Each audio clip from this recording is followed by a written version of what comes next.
The long hallway in the hotel was so very quiet that day. It was the kind of quiet that makes you notice every little sound around you. I could clearly hear the soft hiss of the elevator doors as they slid shut behind us. My father-in-law stood right next to me. He reached down with his hands, which were shaking just a little bit, and he smoothed out the fabric of his jacket. He was trying to look calm, but I could tell he was worried. Beside him, my mother-in-law was talking in a very soft, worried voice. She kept asking if there had been some kind of big mistake, or maybe just a simple mix-up with the names. She really wanted to believe that everything was okay. In my heart, I really, truly wished there had been a mistake too. I wanted to wake up and find out this was all just a dream. Just 2 short days before this moment, my wife, Natalie, had given me a very sweet kiss goodbye at our front door. She looked into my eyes and told me she was heading off to Seattle for a very important business meeting. She seemed just like her normal self, so I believed her completely. I had no reason not to trust her. But then, by a total accident, something happened that changed everything. A friend from her work saw me and congratulated me on our big trip to Miami. That one short sentence changed my whole world in a second. It felt like the very ground had been pulled out from under my feet.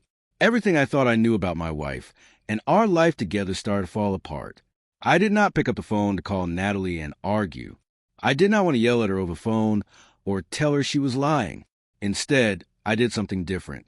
I booked a flight on the very next plane I could find. Then I called her parents. I asked them to fly with me to Miami. I did this because I truly believe in my heart that the truth is something that should be seen by the people who care the most. I didn't want us to just sit at home and guess about what was happening. I wanted us to be there, together, to see what was really going on. So there we were, the 3 of us, standing right outside the door to room 1418. The hallway felt even longer than it was.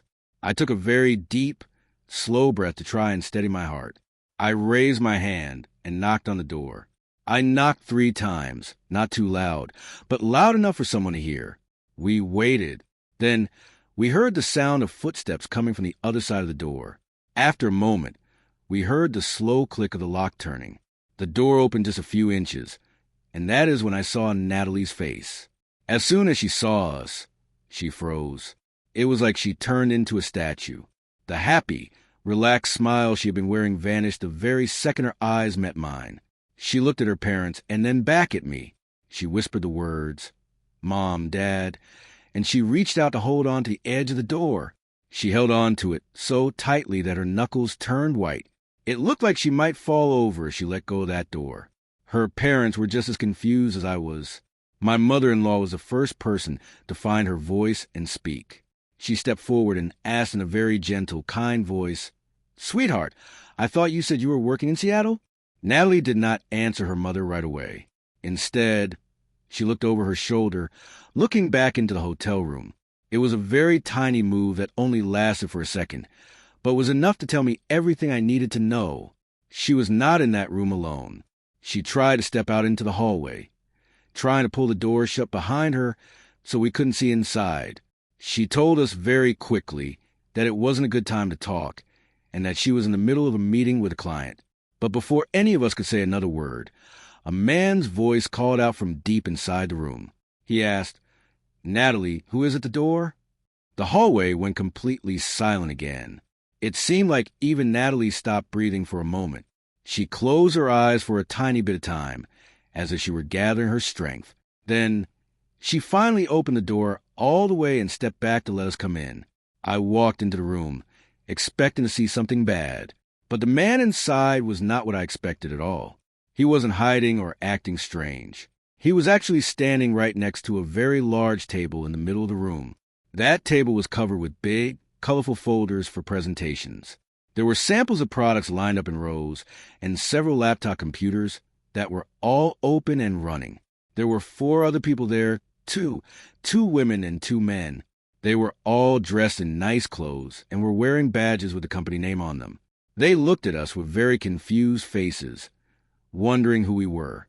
One of the men stood up immediately and walked over to me with a kind smile. He held out his hand to shake mine and said very politely, "You must be Ryan. I am Michael, the director for this region. Natalie mentioned that you might drop by to see her. I looked at Natalie, and then I looked back at her parents. My head was spinning. Every single worry I had brought with me to this hotel floor started to feel less sure. I felt a little bit silly for thinking the worst. But if this really was just a normal work meeting, then why did she tell me she was in Seattle? I was so confused. Before I could even open my mouth to ask her why she lied, Michael said something that changed every single thing again. He looked at us with a serious face and said that Natalie never wanted us to find out the real reason they were actually there in Miami. Michael was a very kind man. He could see that we were upset and confused. He asked the other workers to go into the next room for a little while so that we could have some privacy to talk. He shut the door softly behind them, and the large suite became very, very quiet. Natalie could not even look her mom and dad in the eye. She just kept her head down, looking at the floor. Finally, her father spoke up. He said that someone really needed to explain what was happening right now. Michael took a slow, deep breath. He explained that Natalie wasn't in Seattle because the company had changed the plan for the big project at the very last minute. But he also said that the project wasn't the main reason she kept this trip a secret from her family. He reached into his work bag and pulled out a thick folder. He placed it carefully on the table in front of us. Inside that folder were many medical papers. There was a long list of appointments with doctors and papers showing that the company was paying for all of her travel costs. Michael told us the truth. For the last 8 months, the company had been quietly paying for Natalie to see a very special doctor here in Miami. My heart felt very heavy and sad as I watched Natalie start to cry. She whispered to us through her tears that she didn't lie because she was seeing another man. She didn't lie because she was doing something bad. She lied because she was sick, and she didn't want us to have to watch her go through this big fight all by herself. She was trying to protect us from being sad. For a long time, nobody in the room said anything at all. It was so quiet you could hear a pin drop. My mother-in-law slowly reached out and took the medical folder from the table. Her hands were shaking quite a bit as she started to read the very first page. She covered her mouth with her hand because she could hardly believe what she was seeing. The health problem Natalie had wasn't something that would go away quickly. It was a serious thing. It wasn't going to end her life right now, but it was a very hard thing to live with. Suddenly, everything from the last few months started to make sense. It explained why she had been so very tired for such a long time. It explained why she had to cancel so many of our fun plans at the last minute, and why she had to take so many sudden trips for her work. Natalie told us that she had started seeing this special doctor in Miami because the doctors near our home could not help her get better. She had told herself that keeping a secret was a way to show us how much she loved us. She honestly thought that if nobody knew she was sick, then nobody would have to worry about her. She looked at her father and mentioned that she had watched him go through so many hard hospital visits over the years.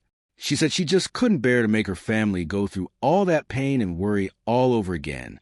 Her father walked over and sat down next to her. He had tears in his eyes, too. He reached out and whispered to her that you do not protect your family by carrying a heavy load all by yourself. He told her that being a family means you let the people who love you stand right beside you when things get hard. That is what love is for. Natalie finally looked up at us. For the first time in a very long time, she wasn't hiding anything behind her eyes. A few minutes later, the special doctor actually arrived at the hotel. He had been called to come over after the work meeting was finished. He sat with us and explained everything about Natalie's health in a way that was very easy for us to understand. He didn't use big, scary words.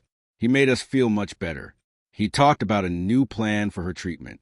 He said that if she kept going with the plan, she had a very good chance of getting much better. Hearing the real facts from a doctor, instead of just imagining the worst things possible, changed the whole feeling in the room. We weren't scared anymore. We were a team. My mother-in-law held Natalie's hand very tightly. Her father said he was so sorry for not noticing how much she had been struggling. I also told her I was sorry. I wasn't sorry for caring about her, but I was sorry that I let my fear and my questions take the place of trust in my heart. Natalie admitted that she didn't realize how much keeping secrets could hurt the people she loved. She thought she was saving us from pain, but instead, She had just created a different kind of hurt by not being honest.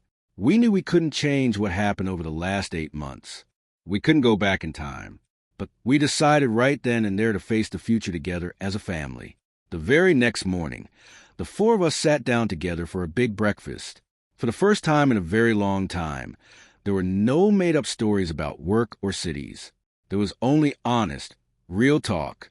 Natalie told us how scared she felt when she first found out she was sick. She told us how that fear made her feel very alone in the world. She saw now how the small lies, like changing the name of a city or pretending a doctor visit was just a work meeting, had built a big wall between us. Her father smiled at her and told her that being a strong person doesn't mean pretending you don't need any help. He said it means having the courage to trust the people who love you the most. A year later, we all went back to Miami together. But this time, it was not a secret. We went as a family. The doctor told us the great news that the treatment had worked perfectly. As we sat on the plane to go home, Natalie held my hand. She said the hardest part of the whole year wasn't actually being sick. The hardest part was thinking she had to do it all alone. I held her hand back, and I knew our family was now stronger than it had ever been before. We were strong because we chose to be honest with each other.